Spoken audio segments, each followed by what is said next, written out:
Hey tout le monde, j'espère que vous allez tous très bien. Moi ça va super. Et aujourd'hui je vous retrouve pour une nouvelle vidéo ASMR. Alors aujourd'hui je vais vous faire de la lecture. Alors c'est pas une lecture banale, hein. Donc c'est l'astronomie pour les nuls. Moi c'est quelque chose que j'aime beaucoup, je vais pas dire qui me passionne, parce que c'est quand même un grand mot, mais c'est quelque chose qui m'intéresse énormément et qui me plaît de plus en plus. Donc j'ai acheté ce livre il y a un an à peu près, et j'ai lu que ça, parce que j'ai pas pris le temps en fait de lire. Voilà. Mais il faut vraiment que je m'y mette cette année parce que là ça va pas du tout. Donc c'est vraiment un livre pour les débutants qui aimeraient connaître un peu plus, s'y connaître un peu plus au niveau de l'astronomie. C'est là où il y a vraiment toutes les bases et même plus. Donc là il y a écrit, je vais vous lire le petit truc derrière. Alors, quelles sont les différentes phases de la Lune? La vie existe-t-elle sur Mars? Comment observer Uranus? Notre Soleil va-t-il mourir un jour? Qu'est-ce qu'un météoroïde? Du Big Bang à la description du système solaire, des astéroïdes, au trou noir. L'astronomie pour les nuls vous propose une grande visite guidée de l'univers. Ce guide du ciel, idéal pour débuter en astronomie, vous permet de vous familiariser avec le cosmos et d'en saisir la richesse. Donc il est vraiment complet je trouve, même si je l'ai pas lu, j'ai lu clairement 50 pages, mais je l'aime beaucoup pour le moment, il est vraiment pas mal. Donc j'ai conscience que ça ne va pas plaire à tout le monde, je sais, mais dites-vous que vous allez connaître, vous allez dormir moins bête peut-être, voilà. Et je vous conseille de vous allonger et de fermer les yeux et de retourner votre téléphone parce que là il n'y aura pas besoin de visuel pour cette vidéo. Donc il y a quelques parties, il y en a 4. Pas du tout. Il y a 6 parties et 18 chapitres.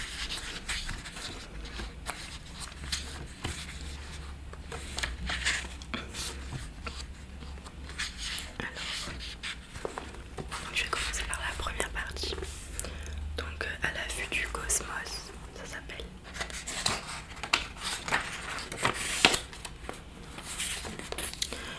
Le chapitre 1, l'art et la science de l'astronomie. Dans ce chapitre, la nature de l'astronomie, voyager à des années-lumière et au-delà, et enfin la force de gravitation. Mettez le nez dehors par une nuit sans nuages et regardez le ciel. Si vous habitez en ville ou en banlieue, vous verrez scintiller des dizaines voire des centaines d'étoiles. Selon la période du mois, vous verrez peut-être aussi la Lune et jusqu'à 5 planètes qui tournent autour du Soleil. Une étoile filante passe au-dessus de vos têtes. C'est un météore, une minuscule poussière cométaire qui traverse à toute allure les couches supérieures de l'atmosphère. Un point lumineux se déplace bien plus lentement et régulièrement à travers le ciel. Est-ce un satellite artificiel comme le télescope spatial Hubble ou juste un avion de ligne? Avec une paire de jumelles, vous pourrez peut-être voir la différence. L'avion de ligne aura peut-être des lumières clignotantes et vous pourrez peut-être discerner sa forme. Si vous êtes à la campagne ou sur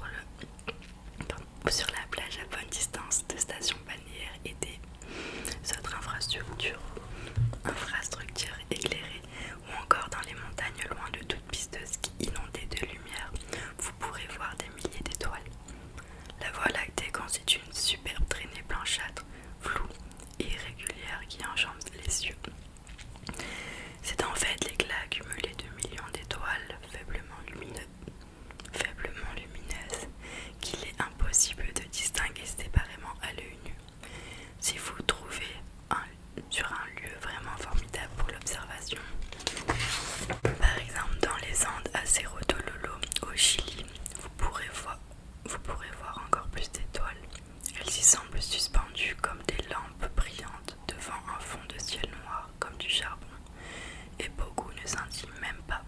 Et tout cela vous rappelle ce somptueux tableau de Van Gogh, La nuit étoilée. En contemplant le ciel, vous êtes en fait déjà en train de pratiquer l'astronomie, car vous observez déjà l'univers qui vous entoure et essayez de comprendre ce que vous voyez. L'astronomie est une science de l'observation.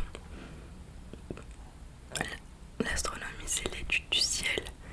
C'est la science des objets cosmiques et des événements célestes. C'est une investigation de la nature de l'univers dans lequel nous vivons.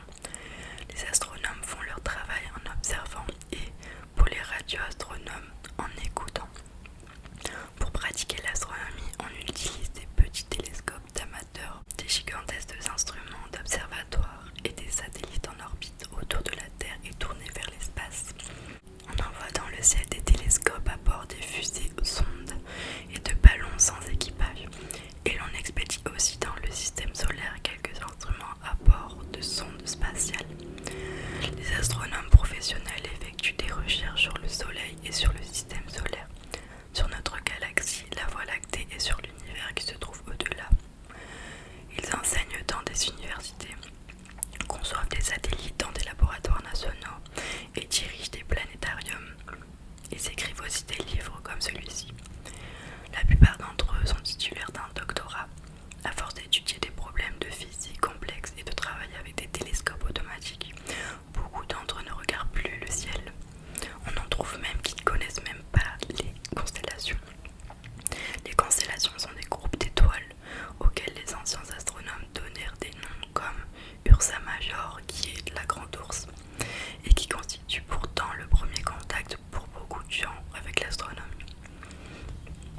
Donc là il y a marqué la figure 1 montre le grand chariot appartenant à la grande ours dans le ciel nocturne. Je vais vous montrer. C'est une des plus connues, quoi. La plupart connaissent. Voilà.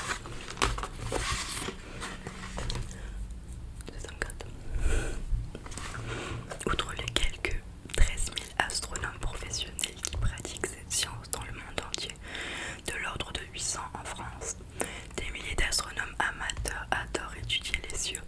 On en compte environ 50 000 en France. En général, les astronomes amateurs connaissent les constellations. Ils apprennent d'abord à les connaître pour s'en servir de repères et explorer le ciel à l'œil nu, avec des jumelles et avec des télescopes. Pendant des milliers d'années, tout ce que les hommes savaient des cieux avait simplement été déduit de l'observation du cosmos. Donc la première chose que vous devez savoir pour comprendre l'astronomie, c'est que quasiment tout ce dont elle traite est appris en étudiant la lumière qui nous parvient des objets de l'espace est observée à distance et se déplace dans l'espace sous l'influence de la force de gravitation. Ce chapitre vous présente les concepts de lumière, de distance et de gravitation. Le langage de la lumière. La lumière nous apporte des informations sur les planètes, les satellites et les comètes de notre système solaire, sur les étoiles, amas d'étoiles et les nébuleuses de notre galaxie, et sur les objets célestes situés au-delà de notre galaxie. Autrefois,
Identifiez les constellations et les étoiles par leur nom. Observez l'éclat qui est donné en magnitude. Portez sur une carte une position dans le ciel mesurée en unités spéciales et reconnaître des météores et les comètes. Ces planètes qui vagabondent dans le ciel étoilé. Le terme planète vient du grec planétes. Ça, j'ai pas fait de grec, je sais pas comment ça se dit. Qui veut dire vagabond. Les Grecs, comme quasiment tout le reste du monde, remarquèrent que des points lumineux se déplaçaient à travers les figures d'étoiles dans le ciel. Certains avançaient régulièrement, d'autres revenaient occasionnellement sur leur chemin respectif. Personne ne savait pourquoi, et ces points lumineux ne scintillaient en général pas, au contraire des étoiles bien souvent. On n'avait pas non plus d'explication satisfaite de ces différences. Chaque culture avait donné des noms et des 5 points lumineux à ces 5 points lumineux ou planètes. Aujourd'hui, nous les appelons Mercure, Vénus, Mars, Jupiter et Saturne.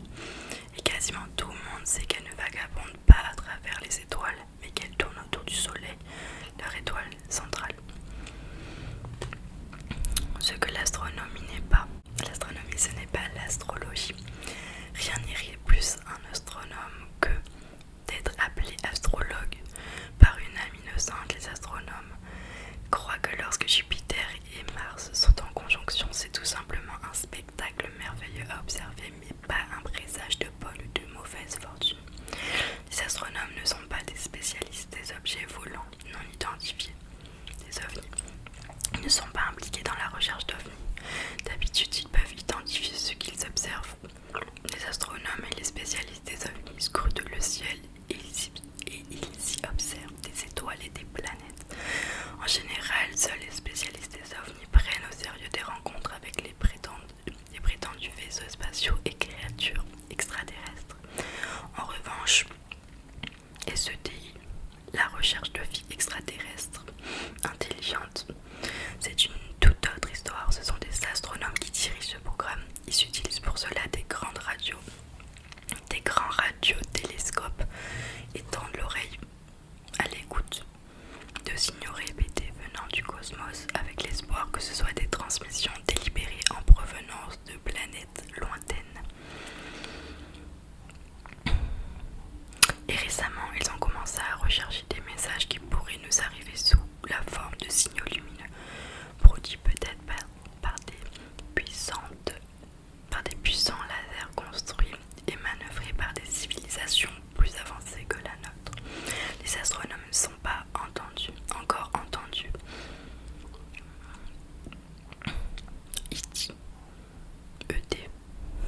Ils sont à l'écoute. Tout ce que les astronomes ont appris sur les planètes et sur les étoiles amène la plupart d'entre eux à penser que les planètes habitables doivent exister quelque part. De nombreux astronomes croient que Carl Sagan ne se lassait pas de répéter « Nous ne sommes pas seuls ». Alors je vais finir par ça, puisque je n'arrive plus à... J'ai raconté ma vie, mais je n'arrive plus à envoyer mes vidéos sur mon ordinateur.